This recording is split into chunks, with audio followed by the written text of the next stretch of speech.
hello there. As always, I'm Kimberly HayDay. And I'm Amanda Day.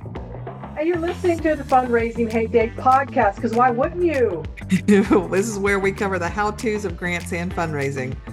And how we can all do a better job of changing the world through philanthropy. And Patreon subscribers get these episodes early, which is one of the many reasons you're going to want to subscribe to the Patreon, right? So we appreciate so much that you're a listener to the Fundraising HayDay podcast. We would be thrilled, overjoyed, over the moon if you would check out our Patreon page. You can join for free, certainly. And so there are some things that are posted on there that you can check out. So if nothing else, mosey on over, sign up. All the requirement is an email address, right? So you can see what content, and it'll even let you know what the bonus features that are happening. So it'll give you an idea of like, ooh, do I want to do this? And if you do, we have 4 different levels of the Patreon. Monthly subscriptions range from $5 to $30. And there's just all kinds of additional bonus content. So if you love what you're hearing here, it's a great way to support our work because the Fundraising HayDay podcast is absolutely free. So the Patreon is a great way to support this work that we're doing. Some of the things you can get is you get these episodes 48 hours earlier. We have a monthly mistakes were made where Kimberly and I take turns sitting in the hot seat sharing like, okay, here's the thing I did and here's the lesson I learned from it, right? We've got a book club. We've got Kimberly's monthly musing. There's a monthly playlist I put together. So if you're someone like me who likes to work to music, I do a themed list every year, or maybe you're just using it when you're driving in your car. But anyway, lots of fabulous bonus content. Also, as a bonus, the second tier, which is known as the FHD Friends and Such level, which is where the book clubs resides, you can check that out for free for 7 days.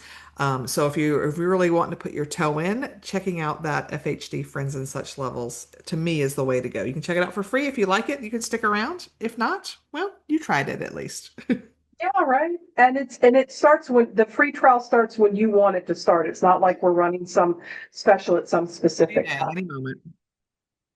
The reason why we started a Patreon community and a subscription or membership within that community is because while we have wonderful sponsors, and over the years we've had incredible sponsors and continue to have them, those sponsorships cover production costs. Like website for the podcast. There's a hosting site. We have a sound engineer. We have, I'm saying a lot because there are lots of costs and I can't remember them all.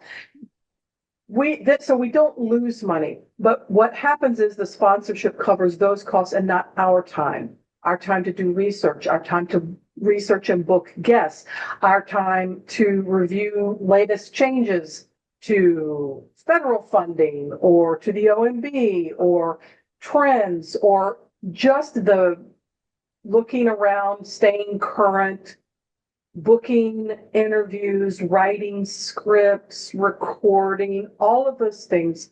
We do it because we love this podcast. It's definitely a passion project, but giving what you can at membership levels that make sense for you is what is going to help us keep doing this in the future. It's going to help us with our time so that we're able to keep spending the time to do that. And even a membership, you may think, what would $5 a month even matter or mean? If we're building a community like we are, that's an incredible support. And It's like monthly donors, right? How would you love to have? It's exactly. And also, Amanda makes an incredible playlist. I'm just saying. So check it out. Thanks for listening to that. And now we're going to have a little bit of a sponsor information and we're going to hop on in to the podcast. We are thrilled that SNF Writing Solutions is our podcast sponsor for the second half of season 8. Also, season 8, what? Wow. So founder and CEO Stacy Fitzsimmons holds a Master's of Business Administration where her thesis focused on strategic planning and culture change. Combined with her 20 plus years of experience as a project management and grant professional, with a federal grant win rate of 70%, She has learned more than a thing or two about leadership, consulting, and taking calculated risks. So take a listen. Well, Stacy, being flexible and nimble is the name of the game for nonprofits during these uncertain times. What would you say are the top three mistakes that agencies make when dealing with uncertainty? I think the first one is that they start to operate out of fear. And when we're operating out of fear, a lot of times we're drawn inward and we start to focus on the negative, and we can't. We have to stay open. This is one of those things where you have to be ready for opportunity to come to you.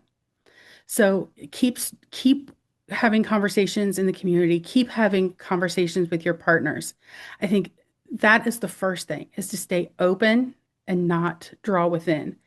The second thing, and this is kind of depends on where your leadership is really to start strategizing at every level of your organization.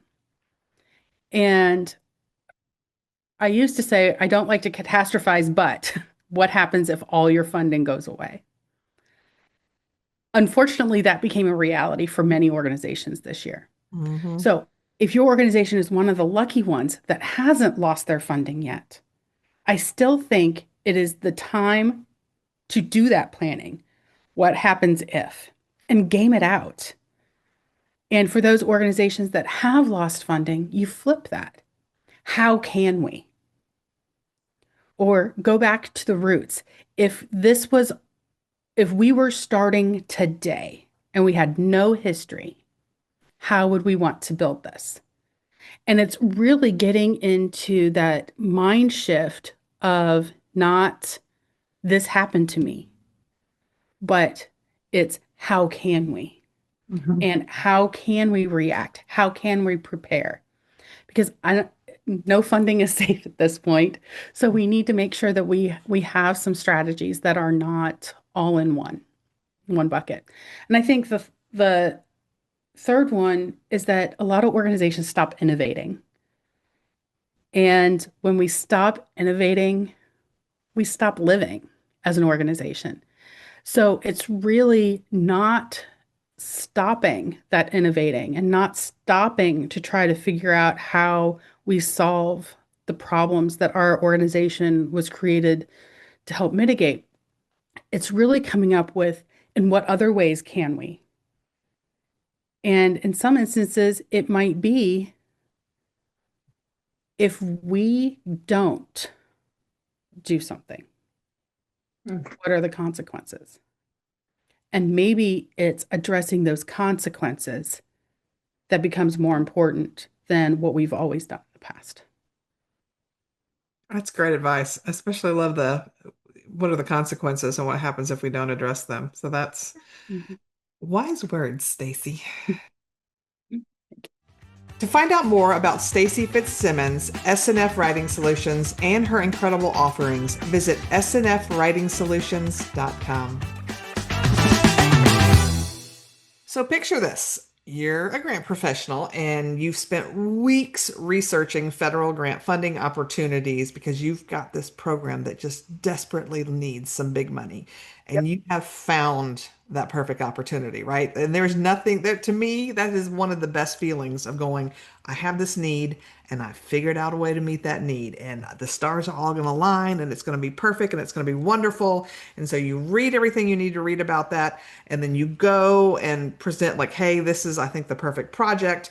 And whether it's your executive director or city manager or hospital manager, whoever it is that you report to, and you're like, this is it. Here it is. Thing you need to know, blah, blah, blah, blah, blah. And oh, by the way, there's a 25% match and we're going to hire some people. And they're like, oh, yeah, about that. We've just instituted a hiring freeze, or we've cut your grant match budget, or whatever it is. And so we don't have a 25% match to go with this. So sorry, not going to work. Figure something else out. Right. I mean, a common scenario, Yeah. or just maybe not even understanding that they have to have a match to begin with and not being willing to commit that money. Another scenario could be, and wow, this is happened to me a lot. I'm in a board meeting, or executive committee, and someone is like, hey, we should totally, the McKinsey Scott grant cycle is open, or the Gates Foundation has just opened their grant cycle. So we need to, you meaning me, need to apply for this right away, even though maybe the organization I'm consulting with has nothing to do with global health or does not meet the small to medium size annual budget requirements, for example, of McKinsey Scott in their most recent open funding cycle. But it's like, nope, they've got money, so we need to go get it, and that's what we pay you for, so go do it. These are just a couple of scenarios that can pop up where you're kind of like, awkward. Yep. So things like this happen, which is why today we're diving into a whole episode about how grant professionals can effectively share their expertise with their supervisors, board members, elected officials, whoever it is that outranks them, both in title and salary. But they desperately need to understand how things work so that you can do your job effectively. It's actually one of the trickiest parts of being a grant professional or even having a grant writing as part of your job description. And not a lot of people talk about it. And we do this too. We offer tons of how-tos, right? Whether it's in our training through HayDay services or through this podcast or through blog posts or whatever. And that you need to know the technical stuff. But this is also a really important, I think some people might call it a soft skill, like educating up, leading from the middle. I don't like that term because I think it implies that it's not as important. It is an essential skill. I mean, yeah, you can have all the expertise in the world, and if you are not able to convince people of what needs to be done in order to be the most competitive agency or put together a very competitive proposal, then there could be failure in your future. And we all fail. We all get rejected. Our agencies get rejected for grants we submit, but it's tricky. I think also when you're talking about boards or councils or even directors, VPs, C-suite folks, they're used to, or maybe they're used to feeling, whether or not it's true, they're used to feeling like they're the smartest person in the room. That's what I'll say, she said diplomatically. But they may not understand the intricacies of grant funding because it is a highly specialized field, right? Mm-hmm. But there are also the folks who might be signing off on your evaluations or setting your goals or all those kinds of things. So it is kind of an awkward situation, but we're here to help you out of it. Yep. So I think a good place to start is understanding why this dynamic exists. So kind of what Kimberly was talking about. Essentially, those of us who spend our time writing grants, we really are intelligence gatherers, right? We have to find information online. We're talking to subject matter experts because a lot of us are writing about a ton of things. It's not like when I'm writing a police department grant, I've never been a police officer. I've never put on the vest and all that equipment they carry around. I've never been a firefighter or an engineer or a park director or any of the things I've written grants for. So I've got to gather all of that information that someone like that knows so that I can intelligently find the right program, find the right grant, write and answer all those sections, right? So we spend so much of our time researching funders, analyzing the different proposals that funders put out. We're tracking deadlines. We're understanding compliance requirements. We really are doing a lot of things. So like Kimberly says, we have some serious skills that a lot of people don't have and they don't need to have, right? But that doesn't mean they don't need to understand how our world works because I think that's where the disconnect is. So that's part of why that issue happens is there is a disconnect between understanding because a lot of people are just like, well, you're just a grant writer. No, yes, I am a grant writer, but I'm not just a grant writer. Well, that's also, and we've talked about this in other podcasts and presentations ad nauseum, but a larger or more complex grant proposal actually has within it all the elements of just sound program design, right? You're having to prove why your program is designed a certain way, why it's evidence-based. You have to have objectives. You need to have outcomes and how to gather them for the program, and you need to demonstrate need. It's almost like you're writing a teeny tiny business plan over and over and over again. And so you do come to the table with a lot of knowledge and also some very specific knowledge about the grants process itself. And meanwhile, your supervisors, executive directors, city managers, board chairs, they're juggling a million other priorities. They're a lot of times, for better or worse, they remain focused on a big picture strategy, and they don't have time to dive into the nuances of grant funding. But Amanda, just like you said, it's like, that doesn't mean that they're not complex nuances, and it does affect decisions. And you can't just bluff your way through a grant proposal. I mean, You okay. can, but it's probably not going to be funded, right? And I know somebody's gonna be like, well, I did once and I got $3 million. I'm like, yay, good for you. It's kind of like the person who smokes a pack a day and lives cancer-free till they're 97 and then they just die in their sleep. What a great story, sort of, but also like, that's a lot of money and you probably were smelling bad for decades. But be that as it may, there are exceptions. Most people who smoke a pack a day are going to have some serious health concerns as a result of smoking. So yes, there are people who can wing it on a wing and a prayer, get grant funding, but for most of us, and especially when you're talking about sustained funding over years in the world of grants, that's really not how it works.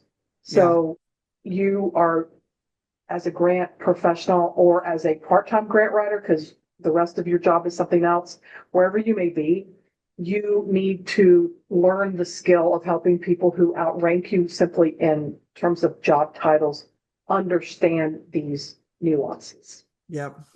Very true. So here's where it gets interesting. So, as grant professionals, we often have insights that can change how our organizations approach funding, right? I know I've always, everywhere I worked, argued that I needed to have that seat at the table anytime we were doing some strategic planning, because a lot of times people when they start thinking about how do we fund this stuff, they're like, oh, well, we'll just do grants, which yeah, okay, yes, grants can certainly be part of that strategy, but like grants don't pay for everything. And so I always want to be at the table to be able to go like, hey, actually this project, instead of budgeting for it, this is a perfect grant application. Whereas this thing over here, it's nearly impossible to find a grant for. So why don't we try to budget for that through other funding sources, right? So I like to have that seat at the table because we see patterns in funder priorities. We understand trends in philanthropy. And again, we just, especially the more we've been doing this, we understand what grants will and will not pay for, because everybody just thinks grants are this magical thing and we can just put, it's like growing money on trees, and whatever we want, we can get a grant for, which Kimberly and I, and probably most of you listening, know that's not true. There are things that funders will not pay for, right? It is hard, not impossible, but hard to get general operating support. It is in the government world, it's impossible. Like, I'm never going to get money for a police chief or a fire chief. Now, could I get a police officer for a community oriented program we're trying to do that's a new officer? Yeah, probably. I can probably do that. But more executive level leadership, you're not going to find grant funding for. So yeah. So it's just we understand things that others don't. And so that's why we need to be involved when it comes to our organization's approach to funding. So, and being able to share that information with them also requires a special skill set too. Like, it's not just like, hey, here's a quick bulleted list. It's a conversation. It can be nuanced, because you don't just want to be like, nope, no funding for that. Because then they'll just think you're not doing your job well, like you're just lazy. So you've got to have a way to communicate with that so everybody understands it and believes you too, right? It's true, and it can feel presumptuous, especially when I was first starting out. I'm like, oh, I don't want to tell the VP how to do his job. And now I'm like, hey, it's sort of like if you are a really excellent mechanic, or Amanda, I know your son Cole he's worked, he worked as he's making his way through university, he worked for a while doing basic car maintenance things like oil changes and stuff for a big box store. And it would be kind of like, if you want to spin that dynamic on its head, it would be like me walking into Oil Changes Are Us, and there's Cole, and I'm like, oh, so you can just pour the oil into the gas tank, right? That's all you got to do, because the oil's just got to get into the car. Yeah. And it's like, first of all, that's a really weird and way simplified example, but at the same time, or we like me walking back and saying, oh, all you need to do is just pull the car up and pull some plug, right? It's all good. So just, Hard. do that and we'll be on our way. Or walking back while someone's doing a brake job on my RAV4 and going, oh well, it should cost a lot less because all you're doing is putting a car on a rack and switching out a part. Mm-hmm. If you wouldn't do that in real life, and if you would, gosh, rethink some things. But if you don't do that in real life, just know that there are some people who, in the grants process, they feel like they do know enough to go back and in the proverbial garage and tell you how things work, when actually you're the expert mechanic, if you will, and you know exactly how this car works and exactly what you have to do and what the differences are between different makes and models and how all that works. It's kind of, for me, it was more of a growth opportunity for me to go, no, actually, I do know how this works and I can break it down for you, because just like me, I've never changed, for better or worse, I've never changed my own oil in my car in my life. Maybe reporting to or even up the chain from someone who's making major decisions about grant funding priorities and has never read an RFP or any kind of grant announcement in their lives. Mm-hmm. So it may be outranking you in a job title, but you have very specific and very necessary and needed information that needs to be shared. Yeah. And I mean, if you're really lucky, like the last place I was hired as a full-time consultant, my city manager, one of the things he told me, he was like, I'm hiring you because you know what you're doing. And he goes, I've done a lot of things in local government, but I've never done grants. So he's like, I'm here to support you. I will help you in any way I can. But he goes, I am not an expert and I'm looking to you for that. So that was a really nice way to start, with that understanding that I could come to him and be like, hey, we need to switch this or we need to do this, because he told me from the get-go, you're the expert. But that's not always the case, right? And it can be awkward when you're having to go into somebody going, you don't know what you're talking about. Here's why. It can be awkward, but I think that's just another, even if you're just starting out, if you're the subject matter expert in how grants work, which you will be because you'll be reading those RFPs like it's your job, because guess what it is?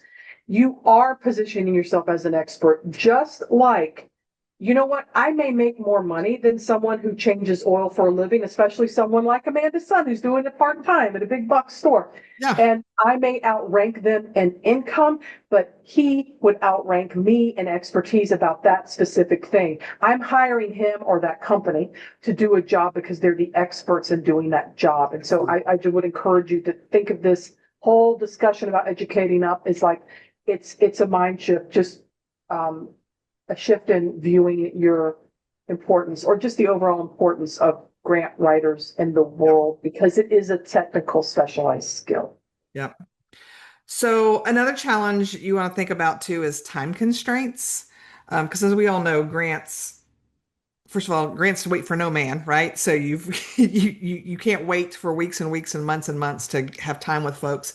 And your CEO, boss, executive director, whoever it is, they maybe have 10 minutes on the next Friday to actually hear your pitch, right? So you're going to have to be prepared for that, but also be able to put concisely together what may needed to have been a 1 hour conversation for them to truly understand, but figure out how to squeeze all that into the 10 minutes you have to make them understand, like, hey, this is what I want to do. Here's why. Or it could be the opposite. Y'all want me to do this. Here's why it's not feasible.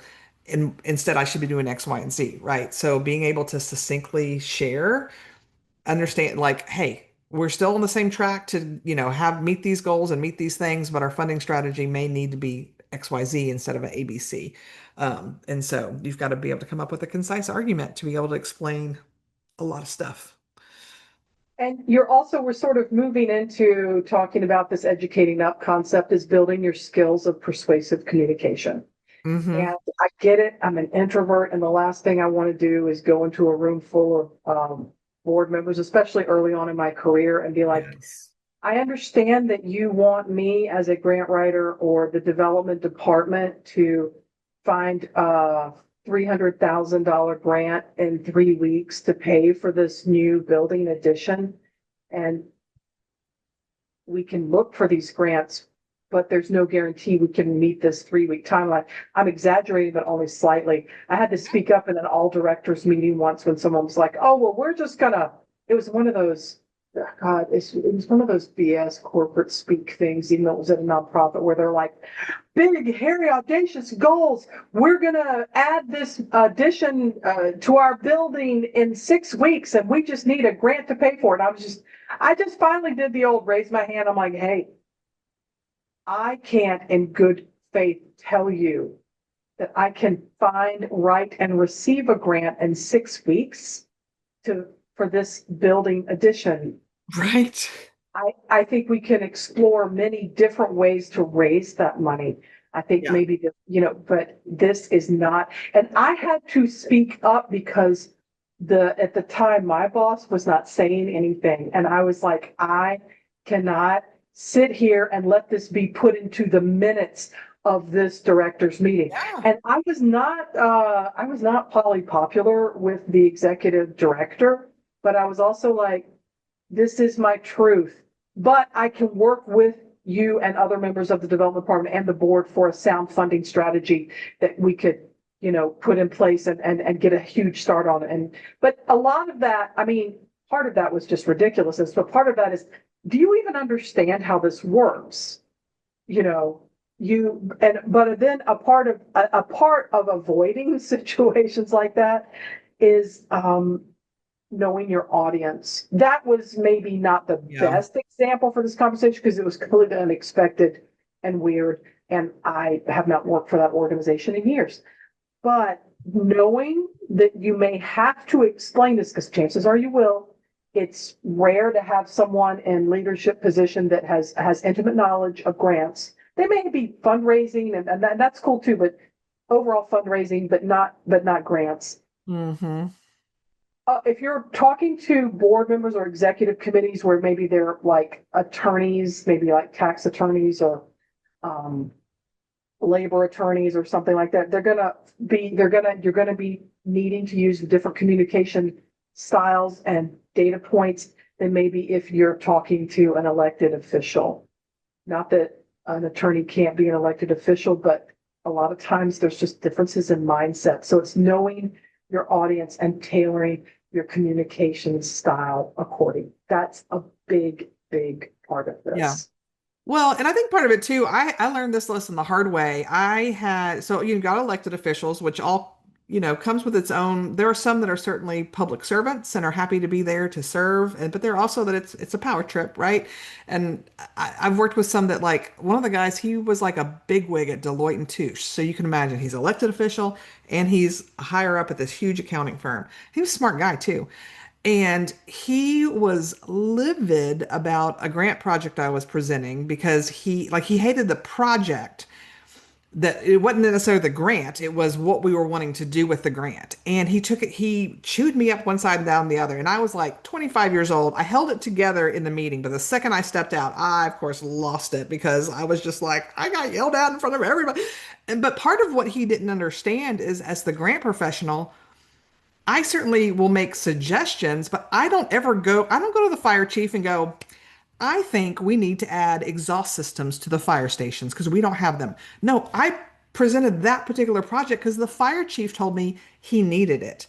And so my lesson learned there about communication is, number one, taking some time to communicate to the board that, like, FYI, I don't select the projects. Now, do I say, hey, if you have these 3 projects, this is probably be the best fit for this grant? Yes, but I don't tell them what to do, number one. And then number two, when I would go, because I had to present at every council meeting not every grant we wrote, we had to present and get approval before we could submit it.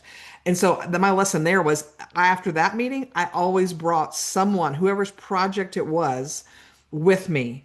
And I would usually say, this is what we're doing. I'm happy to answer questions about the grant specifically, but if you have questions about the specific project and why we're doing it, that's so and so, because this is their project, not mine. And so, which, if they had known that to begin with, it would have avoided all of that. So, sometimes it's a trial and error of figuring out, knowing your audience and knowing what information. And I just assumed everybody knew I wasn't picking projects because, hello, I'm just the grant writer, right? Isn't that what they tell me? I'm just the grant writer. But they assumed that, and I assumed things, and it wasn't good. So, ugh. I think it also comes down to, yeah, people may or may not even be familiar with how the system works when you're presenting at that level. And it's like knowing and not assuming. So you don't want to do the mansplaining thing, which women can also mansplain. Men are just more frequent at it and perhaps worse. I said it, come at me. Because of power differentials, really. Um, but if you are focusing your style, it can make a big difference in just understanding who you're dealing with, right? True story. So, another thing beyond knowing your audience is starting when you're talking about the grants, not just talking about like, hey, we got this grant funding is, but talking about what that funding source means for your community or your organization, right? Like, hey, with this federal funding opportunity, we could fund these new 3 staff positions for our youth program, or we could, we could buy all of this equipment for this after school program. That hits so much differently than saying SAMHSA just released the 2025 NOFA for substance abuse prevention. And they're like, okay, what does that mean to us? Right. So you got to cut to the chase. yeah, so that's something I think leading with this is what it could do for us versus all the legalese of what the grant program, the grant opportunity is. I think that will come up later if you decide to move forward. And then you have to have Yeah, discussions about, yeah, we need matching funds and yeah, we yeah, do need to disclose salaries and all of that. But if it's at that high level, either getting buy-in to move forward or not move forward, it's take out the technical stuff and go to where the issue or the advantage might be and go there first. And if you're in a situation where they're like, well, we could just go to the Gates Foundation for this after school program because they've got lots of money. It's like, you know what? They do have a lot of money. They don't typically support anything other than I'm just making this up because their focus areas have changed, but they yeah, are really about global disease eradication, yeah, specifically malaria. However, there are several national foundations that do support after school programs. yep, Then you might get into um, a couple of years ago that they have changed since, but the After School Alliance is a place where you can go for national funding. There are probably local foundations or community foundations that do things like support human services. And depending on if the specifics they have in place, you could make the argument that safe, educational, and fun places for kids after school is a human service that a community could benefit from. So what I'm saying is don't just present the problem of, oh, whoops, it's not a good fit. Have some solutions. In yeah, the case where I was a little blindsided about we just need this capital funding to turn around in 6 weeks. Every time I think about it even now, I'm like, oh my God, really? Really? That's time for your daddy deep pockets donors to step up. But I presented solutions that weren't super that the ED wasn't super excited about, but I was just thinking on my feet and I'm like, we could come up with a major donor strategy or maybe a capital campaign, email campaign, visit campaign with the folks who are focusing in those areas. And there may be some family foundations that we can approach for part of that. We yeah, could put that together because I was like tap dancing trying to present a solution. It wasn't just me going, yeah, that's not going to work. And then yeah. just there. Although So sometimes don't you just want to do that? Like, where did you even think that was possible? No, the answer is no. So moving on. What you got next? you got to just read the room. That really wasn't an option, but it was me No. for saying I can't in good faith agree to this. However, there are other avenues we can explore. Yeah. That was a fairly specialized situation, but yet Yeah. maybe not so specialized. So yeah. Yeah. So, okay, now this one is crucial. You want to make sure that you are framing your expertise as a resource, not a barrier. Okay. And what I mean by that is instead of saying, hey, we can't apply for this grant because try, here's what we need to be competitive for this opportunity, right? I will tell you I wish I had known this 20 years ago. One of my favorite phrases is, while we are eligible, we're really not competitive. Competitive. You're right. And when they ask, well, what exactly do you mean? I'm like, well, to be competitive for this, we need to meet these 5 requirements. And from my understanding, we don't. But if I'm wrong, let's talk about that. So can we meet these 5 priorities? And if it turns out they're like, well, actually, we do, which sometimes happens, especially with clients. You think you know your organization, and then they're like, well, actually, no, we've been doing that for 30 years. And I'm like, I'd ask you a million questions and you've never mentioned this before. Oh my gosh, right?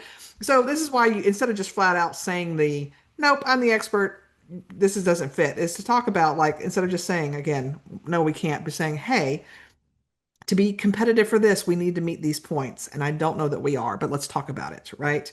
And so that way, you're not seen as the one who's coming in going, just, I'm not even listening to you. I know what I'm talking about. Because just like we have expertise that we want others to recognize and follow our lead, we need to do the same thing with the people you're working with. So I think it's that give and take.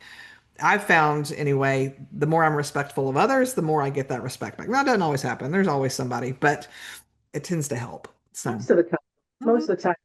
And I just wanted to do a couple of more specifics about this. It's part of when I first got started. I'll just talk about myself, man. I don't know what you were about when you first got started writing grants, but it's like I think I was more reactive than proactive, Oh, absolutely. right? It's like here's a grant, you need to write this grant. Now you need to write that Uh-huh. grant. I'm like, okay, okay, okay, okay. And you got to start somewhere. And when I first got started, I was in a more protected situation where it wasn't particularly damaging to be reactive. But later on, and just like the scenario about the miracle 6 week campaign, start to finish, whatever, I don't even. Um, what I would say now is one of the biggest things that you can do, because sometimes you don't always know what's going to happen in a meeting. You don't know who's thinking what or what they're going to send through your inbox or whatever. But if you get even an email or it comes up in a director's meeting where you're sitting in or whatever it may be, that someone's like, oh, that Gates Foundation, let's go. And you can walk them through that even better if you Mhm. are setting up sort of a continual process to do prospect research. Yeah. Don't wait for someone to tell you to do it. And particularly if you're in an environment where you've got people who are hard to deal with when it comes to, well, well, Tyler Perry has money and they should just give us some money. So you go get the money from him, just write a grant, whatever. If you could say, Tyler Perry generally does like specific outreach. He has people who let him know about things. He's very social media oriented. So we can start a process like that. And in the meantime, here are three other foundations that I've looked at in the past few months that I'd like for us to go forward before the end of the year that specifically fund after school programs or mentoring programs. Because I'm doing that research not just once a year, once every 2 years, and not just a one and done. I'm keeping my eyes and ears open so that I can have those kinds of intelligent conversations. So you're not just like, no, it's like, okay, here are these opportunities. And like Amanda, like you said earlier, let's walk through what it would take for us to be competitive in that so that it's not this all or nothing. Yeah. But part of that is taking responsibility to add into your workflow that you are always out there looking, um, reading, following in social media, whatever it is, so that you're aware of new grants, especially now. Things are changing really fast. Some Hmm. a lot for the worse and some for the better, so that you again are not only positioning yourself as the expert, you are the expert in those kinds of opportunities at that organization or for that client, because that's just a part of your workflow. Yep. Yep. So here's another one, and I've been guilty of this before, is where your supervisor basically just every time they get an email about some grant opportunity, they're forwarding it to you going, apply for this, apply for this. Hey, I saw this one. I saw this one. And so I'm not saying don't do that. In fact, anywhere I've worked, I've always told people, any grant you see, send it my way. I'd rather get it 12 times than not at all. But knowing, like getting information is very different than the expectation of if I send it to you, we're applying for it, right? And because part of that has to be some sort, you have to have a strategic grant seeking process, right? And so as the grant expert, you need some ability to be able to read that opportunity, synthesize the information, and even go like, hey, yeah, we're eligible, but we're not competitive, and here's why. And so this is like, but let me show you these five other grants that I know about that actually we're eligible and competitive. So it's most likely we'll get these over this one. So let me focus my time here. And again, a lot of it too has to do with timing, right? So you can't, you know, I always try as much as possible to put out my calendar for the year and know, and certainly there are opportunities that have popped up that were unexpected that we do some shuffling, or maybe we're doing some like, hey, this is just going to be a heck of a couple of weeks, but it's worth it because these are all such great fits. I'm not saying you have to say no to everything that doesn't fit in your calendar, but you've you've got to be able to use your expertise to decide what ultimately is the best fit. And so hopefully you've got that relationship with your supervisor or whoever's sending this stuff to you to be able to say, "Hey, thank you for that. Either it doesn't work for us at all, and here's why, but I'm still working on these other things, or actually this is really awesome, but we're in the middle of this. I'm going to hang on to this. Like they're doing another round in 6 months. So I'm Mhm. going to add that to my calendar and we're going to make it work then. That's going to be time wise, it's going to work because we want to put together a quality proposal and not slop something together because that way now we have 6 weeks, 6 months to prep for it, right? So that's, which can be hard. Like it took me a long time to feel like I could say no to my boss. And the reality is most of the time, once you explain to them why, they're like, oh, okay, at least in my experience, it wasn't like they're going, no, you will apply for every grant I send you, no matter what, when, where, or how. But it can feel like you have to when certain people send things to you, like it's a must do. So you need to have, you just, at the end of the day, I think the biggest thing I hope we're getting across is communication is key, just like it is with so many other things. And so you need to have those conversations with whoever's sending you this information so you guys can figure out some system that works for everybody. Otherwise, you're going to be miserable and you burn out and you're probably going to quit after 18 months. It's true. We do have a tool. Amanda, I know we're hitting on a lot of important points, but I just wanted to throw in there too. We've got our go, no go decision, grant decision making guide. It's on our website, HayDayServices.com, and you can find it and you can download it for free. The reason I'm plugging that right now is because that is a tool that you can use Great tool. around that discernment. If you have someone who's constantly, Yeah. maybe it's a board member, they're super excited and hyped and they're always sending you grant notices, and maybe they just see the word grant and social services or human services or medical or health or whatever, and they're sending it to you. And maybe 7 times out of 10, it's not a good fit. And you can tell that as soon as you dig into it. Maybe it's budgets or other qualifications or scope or geographic service area, it doesn't even matter. But the grant no go decision guide can give you a way. It's like a template you can download and fill it in, and you have, so it's not just, well, I looked at it and it's just not right. You can say, I analyzed it and here are my notes on it, and here's why I'm recommending that we don't move forward. And you can find details at the end of the document so that you have a record and people feel listened to and heard and there's evidence. And it's a lot easier than people, again, get into the habit of turning to you for your, not only just your grant writing skills, which are great things to have, but also your analysis and discernment Yeah. to and strategic thinking. So, Yeah. And I'll put a link in the show notes to that resource if you've not thanks. downloaded it before. And I know that Amanda, you're the queen of this, of using storytelling, like your own experiences around that. And I was wondering if you could also add that. So that's not necessarily a downloadable tool. It's more of a skill about storytelling in terms of telling your own story and your own experiences. Okay. I can certainly do that. You want me to do that now or you want me to do it? Okay, Yeah. that'd be great. Well, I'm assuming you're talking in the experience of like why Like we when you can't do say something. you've done this, I've seen you do this a lot in training where you're like, well, I worked with a potential client where it's like, oh, well, I worked Yeah. with a nonprofit that did a grant like this, and here's how we can da da da da. Yeah. So sharing how, again, because again, especially if you're a consultant, you've got a wide variety, but even if you're not, I think people often like to listen when it's like you're not just saying it, but you're going, I've lived through this before with this organization, and this is how it happened, and this is what worked, and this is what didn't.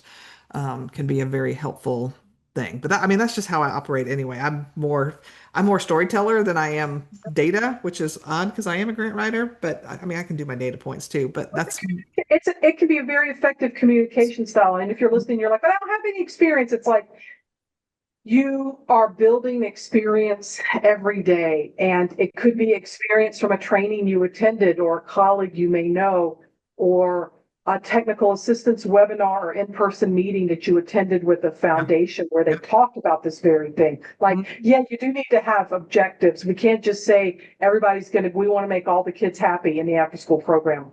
Yeah. Worthy, but Mhm. not grant funding worthy. Yeah. And also, I've mentioned this a couple of times before, but I also wanted to make sure that we're talking about educating about the grant landscape itself. Uh-huh.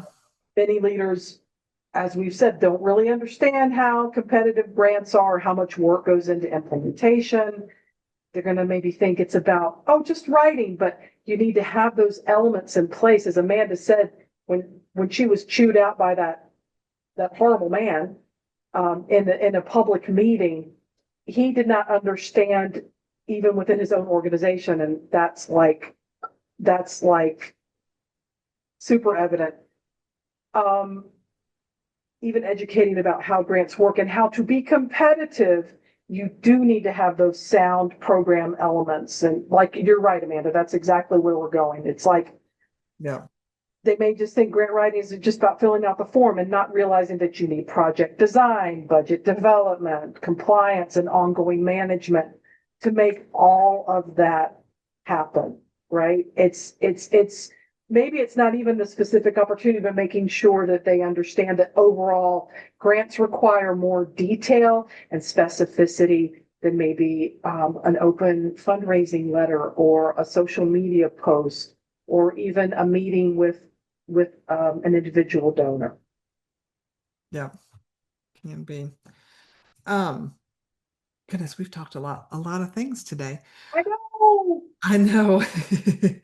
Well, and something else I would talk about is when you are talking about the writing landscape, um, a good metaphor to use is the iceberg, right? Yeah. So, because so many people get hyper focused on the grant application. Like, that's what everybody is like, you've got to write the grant because we got to get the money. And that's all they think about, but they're not thinking about everything else, right? So before you can even write the grant, you've got to do the research to find the right grant opportunity. And but before you do the research, you've got to understand your organization, and you also have to understand the needs of your organization and what are we trying to fund, right? Are we trying to fund after school programs? Are we trying to fund equipment? Are we trying to fund staff? Are we trying to do something that's never been done before, right? So all of that time and effort, and then to write the application, you've got to talk to people and you've got to research, and it's just so much. And then if you get the grant, then there's a whole other thing, right? So the writing of the grant is just what is the tip of the iceberg. And if you've ever seen images like that before, right, the tip, it's tiny. The huge iceberg that's under the water is all these other things. And I think a lot of times leaders don't understand that. And I know they don't, because one day I had a council member. They rarely came to my office, right? Because I was like, in the back of City Hall. And one day, one of them came in, and I had my whiteboard that had a list of every current grant that I was managing with all the deadlines and dollar amounts, so I could kind of keep track of that. Plus, I had my side that had all the over the next probably 2 months grants, because I'm a visual person. I like it there. And when they walked in, they're like, "Man, you're really busy. You must work hard for us." And I'm like, "You've known me for 10 years. You're just now realizing this." But they only thought, when I come to see them at a council meeting, that's the only thing I'm doing is writing that one grant that I've talked to them about. And until they see me again in next month, I don't know, twiddling my thumbs. So it's making them understand that the grant world is so much more than just that writing of that grant helps everything. So, It's true. And it could be like sharing. I love how you make your work visible so yeah. people can go, oh, and to this day, you still have a giant whiteboard in your office. See my left? It's handy. It's right there. I think this is where regular reporting can also be a form of educating up, and it becomes really crucial. Not just, although that is very helpful to let people know, hey, I just submitted 3 applications this month, or we're on track for X number a year. It could be, especially if your board does not understand that it's there to help raise money and provide fiduciary responsibility for your organization instead of telling you what to do. Yeah. If I may. It may be helpful to say, yes, we have X amount in the pipeline, projecting $150,000 in asks. And you may be going, my organization is so big, I never go to the board meetings. I would never be allowed to go to the board meetings. Only the CEO and the CFO attend them.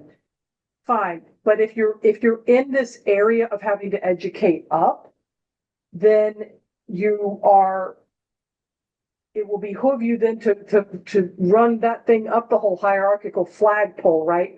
Of here's what we've projected in grants, here's what we're doing, here's what's out there.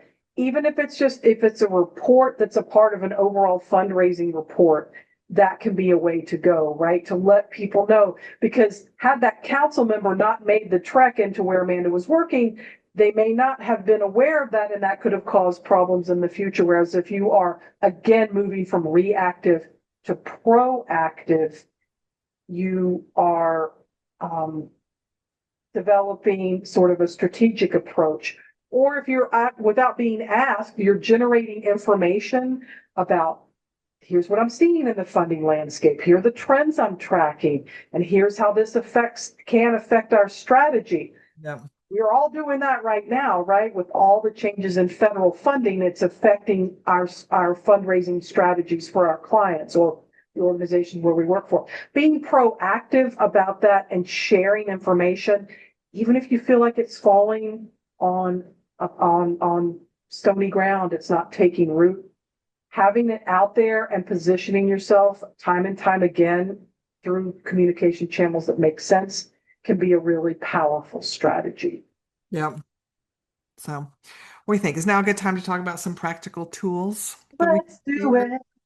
One thing I recommend is creating some sort of grants dashboard. And you may think, oh, this is a dashboard, like that's expensive. An Excel spreadsheet will get the job done, right? One of the things I always kept track of is every grant application we applied for. And then kind of a status of like, have we heard yes or no yet? Is it still pending? Maybe when we're expecting. And that's something I shared once a month with my leadership teams is like, hey, just letting everybody keep on track. This is where we are. These are the things.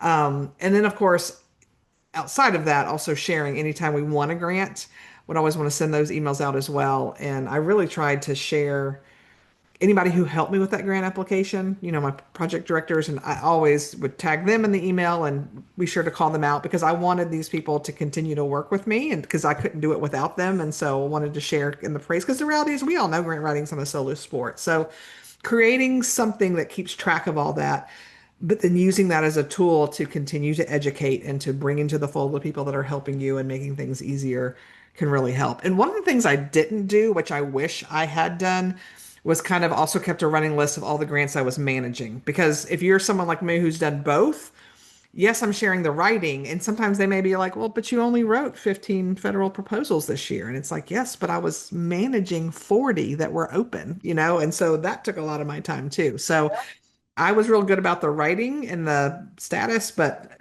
I think if you're doing managing, you need to share that as well. Have some sort of system to track all that and that you can share easily. I'm a big fan. I love that. I'm also a big fan of like regular briefings. Yes. Maybe it's only once a year. Maybe if you're working with board members a lot, maybe it's a part of board orientation. You find a way to make it work for you, but maybe at a departmental level, if you're frequently writing grants for maybe 2 or 3 departments out of your client or your organization, sharing those grant briefings. Or maybe it's a post. Maybe you're on Slack doing a post or posting a video or something like that. It's just so that you're not stuck in those situations where you're being blindsided. You're providing information. Maybe Mhm. it's with the VP. Maybe it's the chief development officer. However Yeah. your organization's set up, I don't know, but maybe it's what y'all are doing together. I, as an introverted person, I'm telling you, adding meetings and FaceTime with people is not my favorite thing to do, but it can be so effective. And the shorter amounts of time you spend regularly can really help you in the long run when you're talking about, new trends or funding priorities or whatever it might be. Yep. So, and I also highly, highly, highly recommend anytime you have the opportunity to bring leadership along with you on like your professional development and learning and training journey, do that. Whether it's a council member, a board member, your boss, whatever. And it can be something like specifically, like Kimberly and I teach the Grant Lab, which we encourage, it's up for up to 5 people. And we've had some groups that have brought some of their board members as one of their 5. And I love seeing that because sometimes the board members are rolling up their sleeves and they're digging in and actually helping doing the work. But even if they're not, the fact that they understand how it works means they're going to have a better working relationship with their grant professional, and it's just going to make everything so much easier. So invite them to funder meetings, to funder panels, to things, because sometimes it takes them hearing the same thing you've been telling them 12 times. But if they hear it from, I'm using air quotes, an expert, if it's a consultant or if it's the funder, sometimes that carries more weight. And that may be the thing you need for them to go, oh, you're not just saying that. This is what everybody's saying. Yes, yes, it is. So anytime you can do that, I think that can be a game changer for you. I cannot agree more. And it's human nature. And while I'm not crazy about it, that can be, but also repetition. Repetition is the key. Those dashboards, those regular meetings, celebrating wins, and it not just focusing on what didn't happen, but what did. Yeah. I guess if I wanted to wrap up, I know we could talk about this all day, but Oh yeah. I guess for me, the crux of the matter with educating up isn't about proving how smart you are, because we know that y'all are so smart and cute and well accessorized. That goes without saying. But it's really about helping your organization or your client make the best decisions that are going to have the most positive benefits for the communities you Yes. serve. Your expertise is both valuable and invaluable, right? As a grant professional, but only if you can communicate about it effectively, not just award-winning grants, but also let's get down into the what will make us more competitive. Here are the trends I'm seeing. Here's why we do need to write someone, if it's not me as the grant person, someone needs to be building relationships with funders. Or maybe I can build relationships with program officers and you can go build a relationship with the board members. Those kinds of discussions are what really, once I wouldn't say I mastered it. Once I got comfortable with doing it, Yeah. that's what really made the big change, not only in the amount of money I was able to bring in through grants, but also just in my own professional growth and satisfaction. Yeah. And one thing to remember is you need to be patient with the process. Yeah. Unless you step into an organization that already gets all that, chances are it's going to take some time for people to absorb new information, understand your way of thinking, and get with the groove of things. So don't expect immediate transformation as you start doing these things like, Kimberly and Amanda, I'm doing it for a whole week and nobody's still listening to me. Oh, It long probably road. took people years to get to the mindset that they're in now. So it's going to take some time, but hopefully you'll start to see some gradual improvement. Because what you want to get to is you're not having to over explain anymore. They're just going, what do you think? Good fit? And you look at it and go, actually, I don't. And they're going, great, what are we doing now instead? Right. And so you may get there or you may not. You may still have to go, well, let me review it. Okay, here's my go, no go decision guide. This is why we're not doing, but it's a process basically. And hopefully you get there. And don't sleep on the value that you bring, that it goes far beyond just putting a few, filling in some blanks on a computer screen, Yeah. because it's So much more than substantial. Yeah. that. So much more than that. Thanks again to today's sponsor, S&F Writing Solutions. If you want to learn more about all that Stacy and her team offers in terms of resources, coaching, and writing services, visit their website at snfwritingsolutions.com. Listen, y'all, thanks again, as always, for joining us in the Fundraising HayDay community. We would not do this podcast without you. We would just, I guess, sit around talk at each other. I don't know, which is kind of what we're doing anyway, but not, because you're here and your support, your feedback really makes it all worthwhile. So thank you for that. And we're also hoping that, yes, we're always going to provide technical how-to things, but the sort of those skills of educating up will get you past that, especially in these challenging times, to really learn how to work with folks who only outrank you in job title, not in anything that's super, super important, like the burning need to do good in the community. That's yours. So hoping educating up is super helpful for you, and we'll see you soon. That was so beautifully said. So Hope y'all felt the same way. We'll see you again in 2 weeks. We're going to talk about how to build your grant management team. So whether all you do is management, or maybe you're somebody like Kimberly and I who've done both sides, pre and post award, you may have different teams for writing and management. I know I did. So we're going to share how to do that. So we'll see you then. Bye.